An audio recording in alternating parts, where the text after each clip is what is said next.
আপনার বিশ্বনবী মুহাম্মদুর রাসূলুল্লাহ সাল্লাল্লাহু আলাইহি ওয়াসাল্লামের রওজা। জোরে কোন আলহামদুলিল্লাহ, জোরে বলি আলহামদুলিল্লাহ। যেই রওজার ব্যাপারে, রওজায়ে আকদাস মদিনা हमको দেখা দে, आशिक़ रसूल मेरा हमको बना दे। सुबहानाल्लाह। আল্লাহ আমাদেরকে আল্লাহর হাবিবের রওজা দেখার সুযোগ করে দাও। জোরে বলি আমিন, জোরে বলি আমিন। বিশ্বনবী মুহাম্মদুর রাসূলুল্লাহ সাল্লাল্লাহু আলাইহি ওয়াসাল্লাম, যিনি হচ্ছে হায়াতুন নবী। কি নবী? জোরে বলেন, হায়াতুন নবী। সশরীরে আল্লাহ হাবিব রওজা মুবারকে জীবিত। জোরে কোন আলহামদুলিল্লাহ।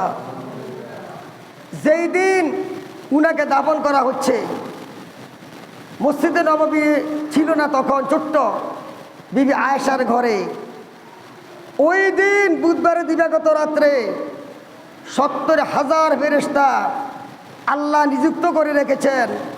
এই 70,000 ফেরেশতা সকাল থেকে বিকাল পর্যন্ত, অর্থাৎ ফজর থেকে মাগরিব পর্যন্ত আল্লাহর হাবিবের রওজার চতুর্দিকে প্রদক্ষিণ করে উচ্চ আকারে ভরে আসসালাতু ওয়াসসালামু আলাইকা ইয়া রাসূলুল্লাহ, আসসালাতু ওয়াসসালামু আলাইকা ইয়া হাবিবাল্লাহ, আসসালাতু ওয়াসসালামু আলাইকা ইয়া নবী আল্লাহ, আসসালাতু ওয়াসসালামু আলাইকা ইয়া রাহমাতাল লিল আলামিন।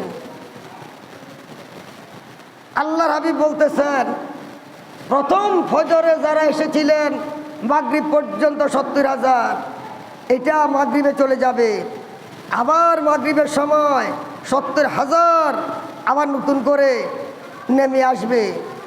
এইভাবে কিয়ামত পর্যন্ত 70,000 ফেরেশতা দিনে আর 70,000 ফেরেশতা রাত্রে।